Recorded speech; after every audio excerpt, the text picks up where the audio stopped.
भारत के मध्यकालीन इतिहास को समझने से पहले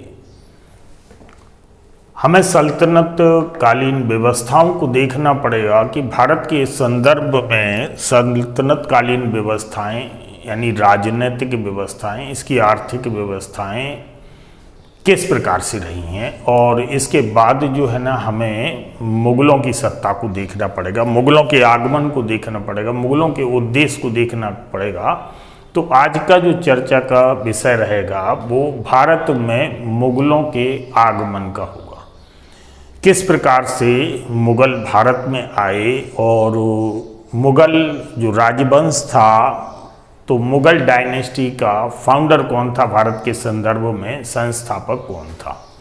इस संदर्भ में अगर हम देखते हैं तो सबसे पहले हमें जियोग्राफिकल स्ट्रक्चर पर जाना पड़ेगा और हमें ये समझना पड़ेगा कि आखिर ये जो बाबर था वो बाबर कहाँ का रहने वाला था, हिंदुस्तान आने का उसका उद्देश्य क्या था, और जिस क्षेत्र का वो जमींदार था या राजा था वह क्षेत्र कैसा रहा होगा उस पीरियड में। तो अगर इसको हम देखते हैं तो बाबर का जन्म जो है ना वो फरगना में हुआ था, और फरगना उज्बेकिस्तान में पड़ता है। उज्बेकिस्तान में फरगना पड़ता है, तो ऐसा माना जाता है कि बाबर का लालन पालन जो है ना ये उसकी दादी जो एहसान दौलत बेगम थी उन्होंने किया था, और उनके लिए कुछ ज़्यादा ही चहेता था बाबर। तो ज़हीरुद्दीन मोहम्मद बाबर, अगर उसकी वंश परंपरा को देखा जाए तो 14 फरवरी यानी 14 फरवरी 1483 को, यानी 14 फरवरी 1483 को बाबर का जन्म जो है फरगना में हुआ था। इसके पिता का नाम जो है ना वो मिर्जा उमर शेख था, और इसकी जो माता थी, इसकी माता का नाम जो है ना वो कुतुलुग निगार खानम था, यानी माता का नाम कुतुलुग निगार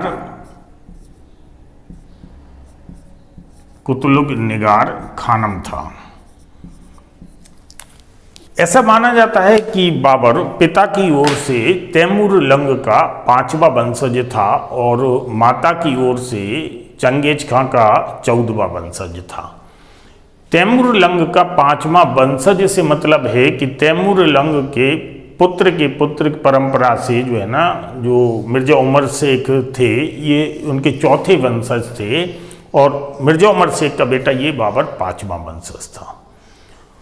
और माता की ओर से अगर देखा जाए तो माता की ओर से यानी चंगेज खां की 14वीं संतान था बाबर, तो यानी 13वीं संतान इनकी माता है। फिर उसके पिता इस टाइप से अगर हम चले जाते हैं तो हम तैमूर लंग तक पहुंच जाते हैं, उधर क्या बोलते चंगेज खां तक पहुंच जाते हैं। तो चंगेज खां की ओर से यानी माता की ओर से चंगेज खां का 14वां वंशज, और पिता की ओर से जो है ना तैमूर लंग का 5वां वंशज था। ये बात आप समझ गए होंगे।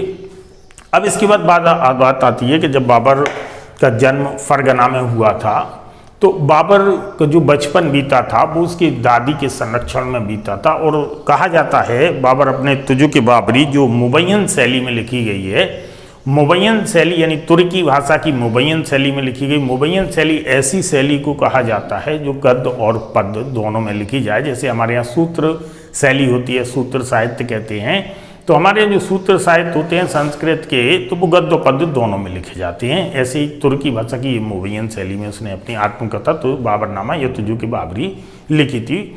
तो उसके संदर्भ में वह बताता है कि जब बाबर का बचपन बीत रहा था तो बाबर के बचपन बीतने के समय उसकी दादी जो है ना उसे हिंदुस्तान के संबंध में बहुत सारी कहानियाँ सुनाती थी और बताती थी कि किस प्रकार से उसके वंशज जो है ना हिंदुस्तान में गए, और हिंदुस्तान बहुत धनाढ्य देश है, और यहाँ से जो है ना उसके वंशज गए तो मतलब हिंदुस्तान को लूट के लाए, और कितना धन है, बहुत सारा धन है। तो बाबर इसी प्रकार के जो है सपने बुनने लगा, बचपन से ही हिंदुस्तान को विजय करने के या हिंदुस्तान पर आक्रमण करने के सपने बुनने लगा। यानी ये कहा जाता है कि बाबर का प्रारंभिक चरण जो रहा है, बाबर का प्रारंभिक चरण ऐसा कोई चरण नहीं रहा है जिस चरण में बाबर ने हिंदुस्तान में अपनी सत्ता को काबिज करने का उद्देश्य रखा हो।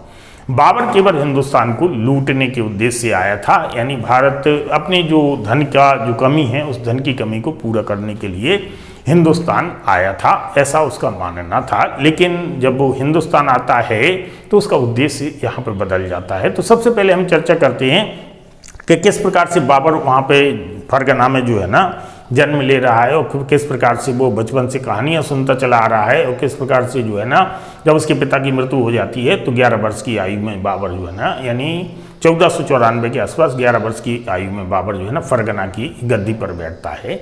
तो बात आती है कि फरगना उज्बेकिस्तान में, तो फरगना मतलब उसकी अपनी जो डायनेस्टी हुआ करती थी उस क्षेत्र की, तो उस क्षेत्र की डायनेस्टी में किसका शासन चलता होगा। तो एक्चुअली यहाँ बाबर वहाँ का राजा नहीं था, बाबर वहाँ का सम्राट नहीं था, बाबर एक छोटी सी जागीर फरगना का जो है ना वो जागीरदार बना। लेकिन बाबर महत्वाकांक्षी बहुत था, यानी जब वो फरगना की जागीर में का जागीरदार बना था 11 वर्ष की आयु में, तो उस समय जो है ना उस क्षेत्र में उज़्बेकों का शासन चलता था, और उज़्बेकों के अधीन ऐसी कई सारी जागीरें थीं। जैसे बाबर का चाचा जो था वो समरकंद की जागीर का जागीरदार था। इस प्रकार से जब बाबर गद्दी पर बैठा तो 11 वर्ष में ही, यानी 11, 12, 13, 14 वर्ष की उम्र जब उसकी हुई तो वो बहुत महत्वाकांक्षी था। वो एक बड़े सपने संजोता था, और बड़े सपने को पूरा करने के लिए उसे धन की आवश्यकता थी, क्योंकि बिना एक बड़ी सेना के बड़ा सपने को जो है ना स्वरूप नहीं दिया जा सकता है, और बड़ी सेना के लिए एक बड़ा धन चाहिए। और ये जो उज्बेकिस्तान का रीजन है ये अनफर्टिलाइज एरिया है, और अनफर्टिलाइज एरिया होने के कारण जो है ना उसे एक बार जो है ना हिंदुस्तान के बारे में सोचना था कि अगर हिंदुस्तान पर अटैक किया जाता है और वहाँ से अगर बहुत सारा धन लेके आते हैं हम, तो हमारी आर्थिक स्थिति संभल सकती है, और एक यहाँ पे हम बहुत बड़े साम्राज्य को भी स्थापित कर सकते हैं। हम चुनौती दे सकते हैं सैवानी खां को, या हम चुनौती मतलब उज्बेक सरदारों को हम चुनौती दे सकते हैं। जब उज्बेक सरदारों को चुनौती देने की वो एक तरह से एक एम पाल के रखा था, तो स्वाभाविक सी बात है कि एक बड़ी डायनेस्टी को वहाँ पे जो है ना स्थापित करना चाहता था। अब हम देखते हैं सबसे पहले कि यहाँ पर जो आपका उज्बेकिस्तान है, तो उज्बेकिस्तान के संदर्भ में जो है ना किस प्रकार से बाबर जो है ना हिंदुस्तान आने के लिए जो है ना विचार बनाएगा। तो यहाँ पर हिंदुस्तान आने के लिए सबसे पहले हम एक मैप के द्वारा जो है ना इसको डिनोट करने की कोशिश करते हैं। ये मान लिया जाए कि ये है उज्बेकिस्तान, और इसके बाद जो है ना ये अफगानिस्तान, और इसके बाद ये आपका पाकिस्तान, और इसके बाद ये आपका हिंदुस्तान है। हमको यहाँ तक आना है। ये मान लो पानीपत है, और ये दिल्ली है, ये आपका राजस्थान है, और ये गुजरात है। तो हमारे पास जो है ना इतने विकल्प हैं। मतलब अगर वो फरगना से चलता है तो स्वाभाविक सी बात है कि फरगना से वो जो है ना ऐसा चल के, इस प्रकार से चल के, ऐसा चल के, ऐसे ऐसे उसे आना पड़ेगा। क्यों? क्योंकि यहाँ हिंदुकुश को वो सीधा पार नहीं कर सकता है, तो जहाँ पे कोई पास होगा यानी दर्रा होगा उस दर्रे से उसे गुजर के यहाँ आना पड़ेगा। उसके पास यहाँ पर 3 विकल्प है, या तो वो ऐसा आ जाए, या ऐसा आ जाए, या ऐसा आ जाए। बाबर जो है ना यहाँ से सीधे गुजरात नहीं पहुंचा, क्योंकि वो जानता था इस बात को कि गुजरात जाने से जो है ना मतलब पंजाब पे बिना अधिकार किए हिंदुस्तान को जीता नहीं जा सकता है वास्तविक रूप से, या हिंदुस्तान को लूटा नहीं जा सकता, उसमें प्रवेश नहीं किया जा सकता है शक्ति के साथ। क्यों? क्योंकि इससे पहले गजनी और गौरी जो है ना ये गुजरात वाले बेल्ट को लिए थे, पहले जीते थे, तो उन्हें वहाँ पे जो है ना पराजय मिली थी। और राजस्थान तो डिजर्ट एरिया है, तो डिजर्ट एरिया में बहुत कुछ नहीं मिलता है, मतलब जितनी अपनी शक्ति को खोना है उसे कम ही प्राप्त होना है। इस कारण से बाबर जो है ना ये पंजाब के इस रास्ते से हिंदुस्तान आया था। तो अगर आप देखते हैं कि बाबर जो है ना जैसे जब चला होगा तो उसे किन किन क्षेत्रों को जीतना पड़ा होगा, तो भारत के संदर्भ में देखते हैं कि अगर ये फरगना है तो फरगना से वो चलेगा आगे, तो पहले उसको बदख्शा मिलेगा। बदख्शां से जब वो आगे चलेगा तो उसे फिर काबुल मिलेगा, कांधार मिलेगा। कांधार के बाद जब आगे चलेगा तो उसे काबुल मिलेगा। काबुल से जब वो आगे चलेगा तो उसे मुल्तान मिलेगा। फिर आगे चलेगा तो उसे लाहौर मिलेगा, यानी ये पंजाब वाली बेल्ट में आ गया पाकिस्तान के। और लाहौर के बाद जो है ना उसे जब आगे मिलेगा तो सीधा पानीपत मिलेगा। मतलब ये आप यहाँ आ गए और पानीपत यानी भारत का पंजाब। ये एक तो हुआ एक विकल्प कि ये क्रमबद्ध तरीके से बाबर जो है ना हिंदुस्तान में इस प्रकार से जीतते हुए आया था। पहले बाबर ने प्रयास किया था, पहले बाबर ने अपने ही क्षेत्र में प्रयास किया था और पहले उसने जो है ना समरकंद को जीतने की कोशिश की। जब बाबर जो है ना गद्दी पर बैठा, गद्दी पर बैठने के बाद मतलब कुछ वर्षों के बाद उसने जो उसका चाचा का क्षेत्र था समरकंद, समरकंद को उसने एक बार जीतने की कोशिश की। और जब समरकंद को जीतने का प्रयास किया तो उसका चाचा जो था, उसके चाचा को संरक्षण प्राप्त था सैबानी खां का, और सैबानी खां जो है ना वो उस समय उज्बेक शासक था। उज्बेक शासक ने उसके चाचा को समर्थन दिया और बाबर को जो है ना वहाँ से खदेड़ दिया, यानी बाबर समरकंद को नहीं जीत पाया। बाबर का जो बार बार उद्देश्य रहा है वो समरकंद को जीतने, यानी उसकी एक तरह से जो आंतरिक भावना थी वो समरकंद के प्रति उसका ज़्यादा लगाव था। समरकंद को उसने बार बार जीतने का प्रयास किया था। तो समरकंद जब वो नहीं जीत पाया, वहाँ से जब उसे खदेड़ दिया गया उसके चाचा के द्वारा, तो फिर वो इसके बाद जो है ना वो इधर उधर डोलता रहा कुछ वर्षों तक। और फिर 1504 में उसने काबुल को जीता। 1504 में जब उसने काबुल को जीता तो काबुल को जीतने के बाद बाबर को जो है ना एक प्रकार से एक वर्चस्व मिला था। मतलब एक छोटा सा उसे एक शक्ति मिली थी, आर्थिक और राजनीतिक शक्ति मिली थी काबुल को जीतने पर। काबुल को जीतने के बाद फिर वह जो है ना यहाँ पे फरगना को अभी वो अपने अस्तित्व में बनाए रखे है। इसके बाद फरगना और काबुल पे उसका अधिकार हो गया। आगे चल के उसने एक बार जो है ना कांधार को जीता, और कांधार, काबुल और फरगना ये उसका जो है ना एक पूरा का क्षेत्र एक साथ आ गया। तो अब यहाँ पर हम देखते हैं कि जब उसने काबुल को जीत लिया था तो काबुल, कांधार, बदख्शां ये वाला बेल्ट उसके हाथों में आ गया था। लेकिन बाबर ने क्या देखा कि फरगना के कंपैरिजन में बाबर के पास एक बड़ी सेना हो गई थी, लेकिन बहुत बड़ी सेना नहीं थी। बाबर के पास आप ये मान सकते हैं कि उसके पास 1000-1200 के आसपास सैनिक रहे होंगे। 1000-1200 सैनिक जब हो गए तो बाबर को अपने खर्चे पूरे करने थे, अपने सैन्य खर्चे पूरे करने थे। और बाबर के इन क्षेत्रकों से, क्योंकि ये क्षेत्र भी अनफर्टिलाइज हैं, इन क्षेत्रों से बाबर के जब सैनिक खर्चे पूरे नहीं हुए तो फिर बाबर ने पहली बार हिंदुस्तान की ओर देखा और फिर भारत को जीतने का निश्चय किया कि भारत को जो है ना जीता जाए और भारत से लूट की जाए। उद्देश्य लूट का ही रहा, भारत से लूट की जाए धन की, और जब भारत से धन की लूट करेगा और फिर वापस आएगा तो वो फरगने को इतना ध्यान नहीं देगा जितना कांधार को, काबुल को और बदख्शे को फोकस करेगा। और कांधार को वो अपनी राजधानी बनाएगा और काबुल को अपनी दूसरी राजधानी बनाएगा। इस प्रकार का उद्देश्य था। और फिर इसके बाद जो है ना वो उज्बेकों को जो है ना चुनौती देगा, ऐसा ही उसका उद्देश्य रहा था। यहाँ पर हम देखते हैं कि जब इन क्षेत्रों को से, इनके रेवेन्यू से जब उसका खर्चा पूरा नहीं हुआ तो बाबर जो है ना 1504 के बाद फिर आगे के जो समय होता है बाबर का, यानी 1510 के आसपास उसने समरकंद को जो है ना एक बार फिर से जीतने की कोशिश की। लेकिन इस बीच में जो है ना समरकंद को जब अगली बार जीतने की कोशिश की तो यहाँ की परिस्थितियाँ बदल चुकी थी, क्योंकि जो यहाँ का शासक सैबानी खां था, उस सैबानी खां शासक को जो है ना ईरान के शासक इस्माइल खां ने पराजित कर दिया था, जिससे उसकी शक्ति टूट गई थी और बाबर को एक समरकंद को जीतने का एक मौका और मिल गया था। जब बाबर को समरकंद जीतने का एक मौका और मिला और बाबर समरकंद की गद्दी पर बैठ गया तो फिर वहां पर बाबर ने क्या देखा कि जो समरकंद के जो प्रशासनिक अधिकारी थे वो बाबर के साथ अच्छा व्यवहार नहीं किए।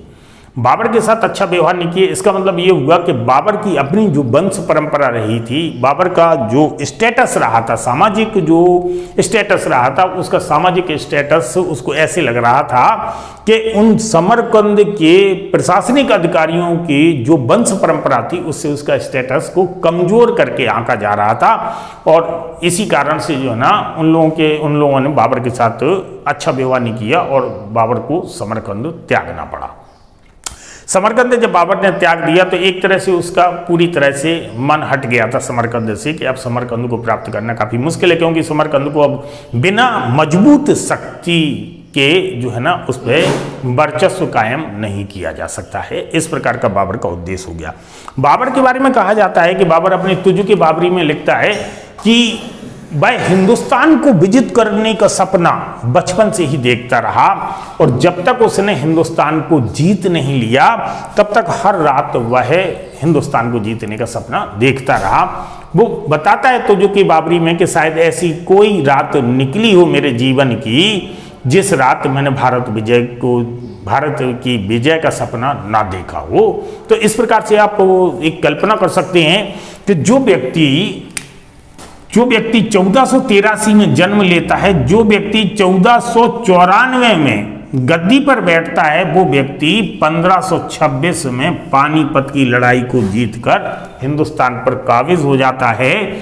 अगर हम इस व्यक्ति की गद्दी पर बैठने की परंपरा को ही देखते हैं तो यहाँ पर हम क्या देखते हैं कि बाबर को हिंदुस्तान को जीतने के लिए यानी कितने साल लग गए थे, 1526 और 1494, यानी उसको लगभग 32 साल लग गए थे। 32 साल बाबर ने एक ही सपना देखा, भारत विजय का सपना, भारत को लूटने का सपना। इतने बड़े लक्ष्य को हासिल करने के लिए उसने अपने जीवन के 32 साल खो दिए थे। यानी कहीं ना कहीं बाबर को जो है ना एक तरह से एकाग्रचित्त था बाबर कि मुझे किसी भी कीमत पे किसी भी सूरत में भारत की लूट करना है, मुझे एक बड़ा साम्राज्य का मतलब बनाना है। अपना जो रीजन था उसका उज्बेकिस्तान, कांधार, बदख्शां, काबुल, इस वाली बेल्ट में इस प्रकार का उद्देश्य उसका रहा। अब ऐसा माना जाता है कि जब बाबर आगे बढ़ रहा था तो 1510 में जब उसने समरकंद को जीत लिया और फिर इसके बाद समरकंद से रिप्लेस हो गया वो, तो ऐसा लगा कि अब एक नया विकल्प बाबर को सोचना पड़ेगा। तो यहाँ पर हम देखते हैं कि धीरे धीरे बाबर जो है ना काबुल पे उसका तो विजय हो ही चुका था। काबुल से जब वो आगे बढ़ता है तो भारत के संदर्भ में जो पहला क्षेत्र जीता गया था वो भेड़ा को जीता गया था। भेड़ा को जीता गया था। भेड़ा का जो किला था उस भेड़े के किले को जो है ना बाबर ने आक्रमण किया और तोपों का प्रयोग करके जो है ना उसने उस किले को धराशायी कर दिया और उस पर अपना कब्जा कर लिया। ऐसा भी माना जाता है कि बाबर ने हिंदुस्तान में सबसे पहले तोपों का प्रयोग जो है ना वो बाबर ने भेड़ा के किले में किया था। अगर आपसे पूछा जाए कि हिंदुस्तान में बारूद का प्रयोग सबसे पहले कब हुआ तो ये दक्षिण भारत की बात है। विजयनगर साम्राज्य में बुक्का प्रथम के समय जो है ना जब मुतकल के किले में मुतकल के किले में जो है ना बारूद का प्रयोग हुआ था। अगर तोपों की बात हो तो तोपों का प्रयोग जो है ना बाबर के समय जो है ये भेड़ा के किले में हुआ था और भेड़ा के किले को जीतकर जो है ना हिंदुस्तान के दरवाजे उसने खोल लिए। हालांकि बाबर का अब तक जो है ना काबुल के प्रति ही प्रेम बना रहा और वो काबुल वापस चला गया और आगे चल के 1520-21 के बाद बाबर जो है ना फिर पंजाब पर आक्रमण करता है, यानी लगातार 2 अभियान करता है पंजाब पर और भेड़ा, सियालकोट और बाजौर वगैरह, भेड़ा, सियालकोट और बाजौर ये अन्य क्षेत्रों को, इसके साथ ही छोटे छोटे और जो क्षेत्र थे उन क्षेत्रों को जो है ना बाबर जीत लेता है। अब इन क्षेत्रों को जीतने का मतलब है कि बाबर अब हिंदुस्तान की काफ़ी नज़दीक आ चुका है, यानी हिंदुस्तान में प्रवेश कर चुका है। हम हिंदुस्तान की बड़ी शक्तियों से जो है ना टकराना चाहता है। इन्हीं परिस्थितियों में हम क्या देखते हैं कि 1524 में उसने पंजाब पर आक्रमण किया और लाहौर को जीता। ये उसका चौथा आक्रमण था। पहला आक्रमण उसका था भेड़ा के किले पर भारत के संदर्भ में, दूसरा आक्रमण था उसका भारत के संदर्भ में पंजाब में, तीसरा आक्रमण था 1521 में पंजाब में और चौथा आक्रमण जो है उसका लाहौर पे था, यानी जो पाकिस्तान में है। ये पंजाब का क्षेत्र है, आधा पंजाब पाकिस्तान के पास है, तो ये लाहौर जीतने का ये उसका चौथा आक्रमण था।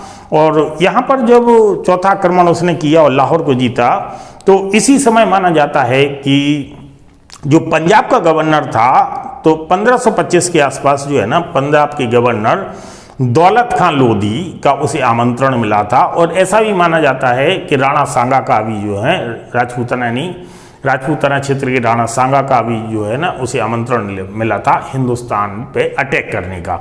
दौलत खां लोधी का ये मानना था कि अगर बाबर हिंदुस्तान में आएगा और भारत पे अटैक करेगा तो दिल्ली पे अटैक करेगा और दिल्ली पे अटैक करेगा तो यहाँ इब्राहिम लोदी की शासन व्यवस्था थी, इब्राहिम लोदी की शासन व्यवस्था को नेस्ता नाबूद कर देगा और इसके बाद वो लूट के चला जाएगा। जब लूट के चला जाएगा तो दिल्ली की गद्दी पे जो है ना वर्चस्व दौलत खां लोदी का बढ़ जाएगा, जो अफगान था, और जो दौलत खां लोदी जो है ना वो अपने वर्चस्व को यहाँ पे बढ़ाना चाहता था।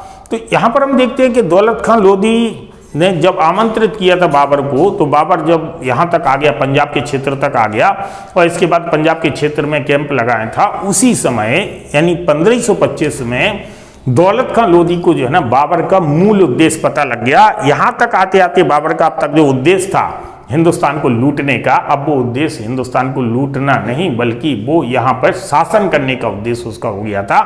तो बाबर का ये मानना था, वो तुजो के बाबरी में लिखता है कि जब मैंने पंजाब क्षेत्र को जीता तो मुझे लगा कि ये बार बार काबुल की गरीबी में, बार बार यहाँ आऊँगा, भारत को लूटूंगा, इसके बाद अपने क्षेत्र में चला जाऊँगा, फिर धन खत्म हो जाएगा, क्यों ना मैं यहीं पर सत्ता काबिज कर लूँ अपनी, तो ये काबुल की गरीबी से यानी छुटकारा उसे मिल सकता है, ऐसा उसका उद्देश्य बन गया था। जब इस उद्देश्य की जानकारी जो है ना दौलत खां लोधी को हुई तो दौलत खां लोधी ने बाबर का साथ देने से इनकार कर दिया।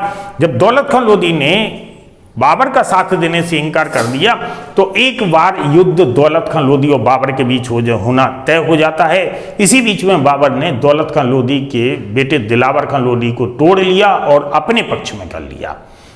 तो दिलावर खां लोधी जब बाबर के पक्ष में हो गए तो बाबर की शक्ति बढ़ गई। अब दौलत खां लोधी और इब्राहिम लोधी का मैटर क्या था, तो इस पर हम चर्चा करते हैं।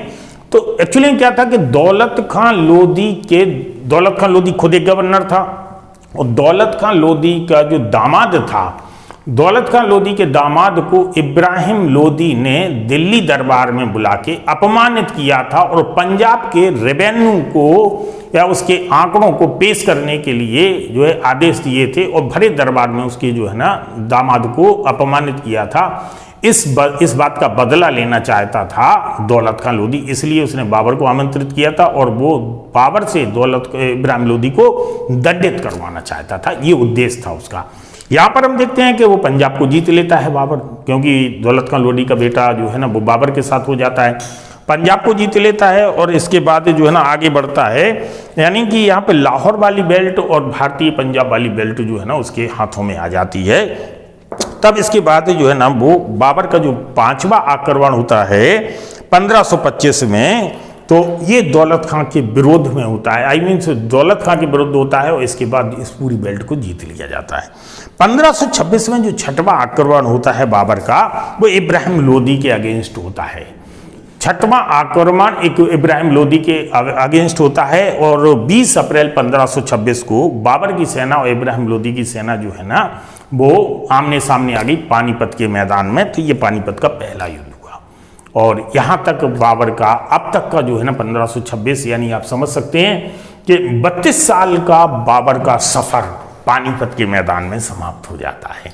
और पानीपत के मैदान में बाबर जब आता है और जब आमने सामने सेनाएं होती हैं तो यहाँ पर बाबर के साथ बहुत सारी समस्याएं।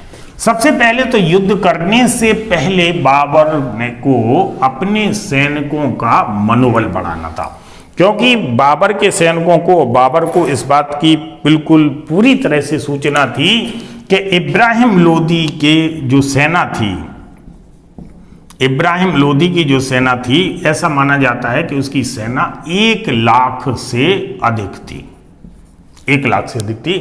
और बाबर के पास जो सेना थी, बाबर की सेना जो है ना वो मात्र 12,000 की सेना थी। 12,000 की सेना को बाबर लड़वाने जा रहा है 1 लाख सैनिकों से, और बाबर बाहर से आ रहा है और ये सेना यहीं की है और ये सेना अपने मैदानों में लड़ रही है। बाबर की सेना को जरूरी नहीं है कि इनके मैदानों में लड़ने की प्रैक्टिस हो, इनके मैदानों में लड़ने के लिए एक्सपर्ट हों, लेकिन इब्राहिम लोधी की सेना के लिए तो ये कंफर्म था कि अपने मैदानों में उन्होंने कई बार युद्ध किए थे और अपने मैदानों में लड़ने के लिए वो सक्षम थे। आप देख सकते हो कि अपनी, जैसे क्रिकेट के मैच में लेते हैं, क्रिकेट के मैच में अपनी पिच पे खेलना आसान होता है क्योंकि अपनी पिच परिचित की होती है, लेकिन दूसरे देश की पिच पर खेलना थोड़ा सा मुश्किल होता है, क्योंकि जब तक उस पिच को समझ नहीं लिया जाता है, जब तक खिलाड़ी जो है ना निर्बाध रूप से उस प्लेट पर अपना अच्छा प्रदर्शन नहीं कर पाता है, और जब उस पिच को समझ लेता है तो एक बेहतर प्रदर्शन करने लगता है। इसी संदर्भ में हम बाबर को देखते हैं। अब बाबर के साथ ये यहाँ पर था कि 12,000 सैनिकों को लड़वाना है उसे 1 लाख सैनिकों से, तो सबसे पहले तो उनके मनोबल डामाडोल थे। बाबर को अपने सैनिकों का मनोबल बढ़ाना था। बाबर ने अपने सैनिकों को मनोबल बढ़ाने के लिए उसने सबसे पहले क्या किया कि तट कर समाप्त करने की घोषणा कर दी, तमगा कर समाप्त करने की घोषणा कर दी। सैनिकों को जब तट पार करते थे तो उसके एवज में थोड़ा छोटा सा कर वसूल किया जाता था, जैसे तट कर कहा जाता था। नदियों के तट जब पार करते थे, और तमगा कर पोस्ट कर होता था कि जो सैनिक जिस पद पे होता था, सैनिक अधिकारी जिस पद पे होता था, उस पद पे होने के कारण तमगा समझते ना स्टार है, तो उसके बदले में एवज में जो है ना थोड़ा सा उसे कर देना पड़ता था। हालांकि पेमेंट उनको मिलती थी, उसी पेमेंट में से उनके इन करों की कटौती की जाती थी। वहीं दूसरी ओर बाबर ने जो है ना स्वयं शराब के बर्तन तोड़ दिए और सैनिकों का मनोबल बढ़ाने के लिए, यानी एक तरह से एक इस्लामी व्यवस्था को उसने जागरूक किया। उसने कहा कि हम कट्टर मुसलमान हैं, हमें इस क्षेत्र को जीतना है, हम मतलब एक कट्टर चोला पहने। देखो बाबर मुसलमान है, जिससे लड़ रहा है वो भी मुसलमान है, भले ही अफगान है लेकिन है तो कहीं ना कहीं मुस्लिम परंपरा से, लेकिन ये कट्टरता की ओर जाता है कि हमें सैनिकों का मनोबल बढ़ाना है। तो देखो जब किसी व्यक्ति का मनोबल बढ़ाना होता है तो धार्मिक यानी जिहाद या धार्मिक परंपराओं को थोड़ा सा उकेर दो तो उनका मनोबल बढ़ जाता है, ऐसा माना जाता है मनोवैज्ञानिक रूप से। तो यहाँ पर बाबर को जो है ना क्या है, अपने इन सैनिकों से युद्ध करवाना था, मतलब इतनी बड़ी सेना से। उसके लिए बाबर ने जो है ना एक नई विधि विधान को पानीपत में प्रयोग किया और उसे जो है ना तुलगमा पद्धति कहा या रूमी पद्धति कहा गया। रूमी पद्धति या तुलगमा पद्धति जो है ना बाबर ने ये एक तरह से हम ये मान सकते हैं कि उज़्बेकों से सीखी थी। रूमी पद्धति क्या थी, यानी जब पानीपत के मैदान में दोनों सेनाएं आ गई तो बाबर ने क्या किया, मान लो ये पानीपत का मैदान है, ये पानीपत का मैदान है, तो इस मैदान में बाबर ने क्या किया कि जब दोनों सेनाएं आमने सामने आ गई तो बाबर ने यहाँ पर इस प्रकार से एक पंक्ति बनाई और इस पंक्ति में जो है यहाँ पर बैलगाड़ियां लगा दी। बैलगाड़ियों की एक पूरी की पूरी श्रृंखला लगा दी और बैलगाड़ियों को जंजीरों से आपस में बांध दिया। बैलगाड़ियों को जंजीरों से आपस में बांध दिया और बैलगाड़ियों के पीछे उसने तोपें लगा दी। बैलगाड़ियों के पीछे जब तोपें लगा दी तो यहाँ पर हम देखते हैं कि ये तोपें लगी हुई हैं और तोपों के पीछे मतलब यहाँ पे उसने अपनी सैनिक टुकड़ियों को खड़ा कर दिया। यहाँ पर भी सैनिक टुकड़ियों को खड़ा कर दिया और इन्हें निर्देश दिया कि जब युद्ध होता है, और इसकी 1 लाख की सेना सीधी सामने खड़ी है, जब युद्ध होता है तो ये लोग ऐसे बढ़ेंगे। तो बाबर ने अपनी सेना को आगे नहीं बढ़ाया और इन्हें लग रहा था कि हम जो है ना दोनों सेनाएं आपस में आगे बढ़ रही हैं। बाबर ने अपनी सैनिक टुकड़ियों को आदेश दिया कि आप यहाँ से जाएंगे, एक सैनिक टुकड़ी ये इधर की ओर चली जाएगी, दूसरी सैनिक टुकड़ी इधर आ जाएगी, तीसरी सैनिक टुकड़ी जो है ना वो इधर आ जाएगी। इस प्रकार से इसकी सैनिक टुकड़ियां जो है ना इनको चारों तरफ से घेरने की कोशिश करेंगी और 2 या 3 सैनिक टुकड़ियां जो है ना वो रिजर्व में रखी जाएंगी कि जहां की सैनिक टुकड़ी कमजोर पड़े ये सैनिक टुकड़ी वहां पे भेजी जा सके। तो यहाँ पे जब युद्ध हुआ पानीपत का, तो इस युद्ध में जब इब्राहिम लोदी की सेना सीधे अटैक करने लगी, सीधे अटैक करने के क्रम में वहां से जब तोपें चलने लगी, तोपों के गोले फिके और सेना जब आगे बढ़ी और सेना जब यहां तक पहुंच गई उसके घुड़सवार, तो आगे उनके घुड़सवारों को रास्ता नहीं मिला। यहां तक जाने में कुछ घुड़सवार मारे गए क्योंकि सामने से तोपें चल रही थी और तोपों के साथ उसने तीरंदाज लगा दिए थे। तोपों के साथ उसने जब तीरंदाज लगा दिए तो ये तीरों से हमला कर रहे थे। जब सैनिक यहां तक पहुंचे तो उन्हें आगे बढ़ने का मौका नहीं मिला क्योंकि वहां बैलगाड़ियां लगी हुई थी और जंजीरों से बंधी हुई थी। तो वो सेना फिर वापस आई। जब तक ये टुकड़ियां सैनिक टुकड़ियों ने इधर से यानी हमला करना शुरू कर दिया, यानी एक तरह से इब्राहिम लोदी की सेना को चारों तरफ से बाबर ने घेर लिया और चारों तरफ से हमला हो गया।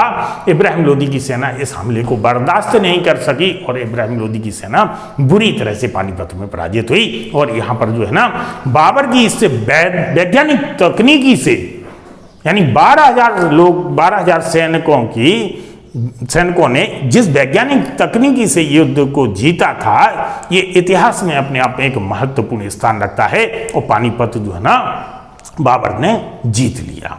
हालांकि बाबर ने अपने तुझ के बाबरी में जो इस युद्ध को जीतने के लिए अपने तीरंदाजों को श्रेय दिया था कि मेरे तीरंदाजों ने बहुत अच्छा प्रदर्शन किया। और बाबर के तीरंदाज वास्तव में बहुत अच्छे हुआ करते थे और बाबर की तोपें भी अच्छी थीं।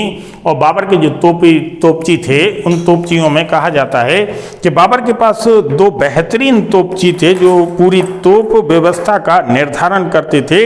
इन तोपचियों में उस्ताद अली और मुस्तफ़ा खां के तोपचियों के नाम आते हैं कि उस्ताद अली और मुस्तफ़ा खां भारत के बाबर के 2 तोपची थे जिन्होंने बेहतरीन प्रदर्शन किया था, तोपों का अच्छा नियंत्रण किया था। अब एक सवाल और उठता है, क्या भारत के सैनिक या क्या इब्राहिम लोदी के सैनिक इन तोपों से अपने जीवन काल में कभी परिचित हुए थे? एक सबसे बड़ी समस्या ये थी कि हमारे सैनिक जो है ना तोपों से परिचित ही नहीं थे। हमारे से मतलब है अफगान सैनिक तोपों से परिचित ही नहीं थे। अब तक हम लोगों के हिंदुस्तान में किसी भी बादशाह या किसी सुल्तान या किसी राजा के यहाँ तोपों की कोई परंपरा नहीं रही थी और एक भय का वातावरण फैल गया था इस युद्ध में। भय का वातावरण कैसे फैल गया था कि बाबर की जो तोपें थी, भारी भरकम तोपें थी, उन तोपों में एक गोला, लोहे का गोला रखा रहता था और इसके बाद उसमें बारूद भरी जाती थी, क्लैंपों को कस दिया जाता था, इसके बाद आग लगा दी जाती थी, तोप आग उगलती थी और बहुत तेज आवाज करती थी। तोप के गोले से मरता तो एक ही आदमी था, क्योंकि तोप का गोला सॉलिड था, कोई वैसे नहीं फटता था बम, मतलब बम्बे की तरह या इसकी तरह नहीं फटता था। वो गोला जाके एक ही व्यक्ति में घलता होगा, एक घोड़े में घलता होगा, मरता तो एक ही था, लेकिन आवाज बहुत करती थी। इस प्रकार की आवाज जो है ना यहाँ के सैनिकों ने कभी सुनी नहीं थी। उस आवाज से वो घबरा गए। उस आवाज से कैसे घबरा गए कि ऐसी आवाजें सैनिकों ने बरसात के समय जब बिजली चमकती थी केवल तभी सुनी थी, इस कड़कती हुई आवाज को। जब तोपों ने धड़ाधड़ कड़कती हुई आवाजें निकालना शुरू कर दी तो सैनिकों में हड़कंप मच गया और इन्हें ऐसे लगा कि पता नहीं ये कौन सी व्यवस्था आ गई, इतनी तेज आवाज कर रही है, कौन सी इसने बाबर ने बिजली या काल्पनिक एक तरह से जादूगिरी शुरू कर दी है कि यहाँ पे जो है बिजली चड़क रही है, इतनी तेज आवाजें आ रही हैं। एक घबराहट तो उनके सैनिकों में यही हो गई, तो उन्हें लग रहा था कि आगे जो सैनिक हैं वो सारे मारे गए और भगदड़ मच गई थी इस युद्ध में। यानी एक तरह से इब्राहिम लोदी की सेना में एक बहुत बड़ी संख्या में तो भगदड़ ही मच गई थी कि आगे पूरे सैनिक मारे गए। बाबर की विजय के लिए ये भी एक श्रेय दिया जा सकता है। अब इसके बाद बात आती है कि बाबर जब हिंदुस्तान पहुंच गया और बाबर ने जब अफगानों को पराजित कर दिया, अफगानों को पराजित करने के बाद बाबर ने जिस व्यवस्था को कायम किया हिंदुस्तान में, तो वो व्यवस्था क्या थी? तो बाबर का उद्देश्य क्या था? एक्चुअली में क्या उद्देश्य था बाबर के? अगर उद्देश्य को देखा जाए तो बाबर जो है ना वास्तव में क्या करना चाहता था? वो धन के लिए आया था। भले ही अब उसका उद्देश्य हो गया हिंदुस्तान को विजित करके वहां पे शासन करने का, मुगलों की शासन सत्ता को स्थापित करने का, लेकिन कहीं ना कहीं बाबर का उद्देश्य धन प्राप्ति करना था, एक मजबूत शासन व्यवस्था को स्थापित करना था। और धन कहाँ मिलेगा? तो बाबर जैसे ये आ गया दिल्ली पर। अब दिल्ली पे बाबर बैठा हुआ है। अब बाबर के पास दो विकल्प हैं। मतलब यहां से बाबर आ रहा है, ये रास्ता बाबर के अभी हाथों में है, क्योंकि यहाँ पे बाबर की प्रशासनिक व्यवस्था है। अब बाबर दिल्ली पे बैठा है तो बाबर को एक तो हिस्सा ये वेस्ट का है, वेस्ट का हिस्सा यहाँ पे राजस्थान है। बाबर या तो राजस्थान की ओर चला जाए, एक हिस्सा ये साउथ का यानी मालवा क्षेत्र है, बाबर या तो मालवा क्षेत्र की ओर चला जाए। एक हिस्सा ये है, ये गंगा का मैदान है, गंगा का मैदान में बाबर चला जाए, क्योंकि यहाँ पे भी आपका जो है ना, यहाँ पे अभी जो सत्ता चल रही है ये अफगानों की सत्ता है, अफगानों का वर्चस्व बढ़ा हुआ है। बाबर जब दिल्ली पे बैठ जाता है तो बाबर सोचता है कि जो फर्टिलाइज एरिया है, जो धनाढ्य क्षेत्र है, वो गंगा का मैदान है, तो पैसा भी यहाँ ज्यादा मिलेगा। बाबर अगर यहाँ से आके वो गंगा के मैदान में चला जाता है और गंगा के मैदान में जाके बंगाल वाले क्षेत्र को, बिहार वाले क्षेत्र को जीतता हुआ वहां तक पहुंचता है तो दिल्ली पे कब्जा हो जाएगा, या तो राजस्थान का या मालवा का कब्जा हो जाएगा, क्योंकि बाबर के पास केवल अभी एक रूट उसके कब्जे में है। और जब दिल्ली पे कब्जा हो जाएगा तो बाबर का संबंध काबुल से कट जाएगा, और जब बाबर का संबंध काबुल से कट जाएगा तो बाबर के दो दुश्मन हो जाएंगे, एक तो अफगान दुश्मन हो जाएंगे और एक जो दिल्ली पे सत्ता बैठ जाएगी राजपूताना की, वो दुश्मन हो जाएगी। बाबर बीच में फंस जाएगा तो बाबर का अस्तित्व खत्म हो जाएगा, यानी बाबर का यानी मुगलों का इतिहास ही खत्म हो जाएगा। इस प्रकार से बाबर का विचार रहा। तो गंगा के मैदान में जाने से पहले बाबर ने इस राजस्थान वाले रास्ते को ब्लॉक करने की कोशिश की। तो 1526 में जब पानीपत को जीता था बाबर ने, पानीपत को जीता था, तो 1527 में उसने जो है ना खानवा की लड़ाई लड़ी। 1527 में बाबर ने खानवा की लड़ाई लड़ी राणा सांगा के साथ। राणा सांगा को जो है ना खानवा की लड़ाई में पराजित कर दिया और इस राजस्थान का रास्ता ब्लॉक कर दिया और दिल्ली को सुरक्षित कर लिया।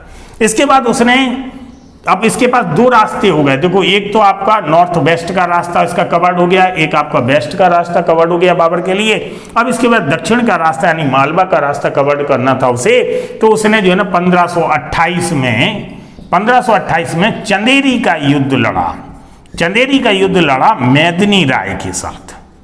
मेदिनी राय को जो है ना चंदेरी के युद्ध में पराजित करके दक्षिण का रास्ता ब्लॉक कर दिया।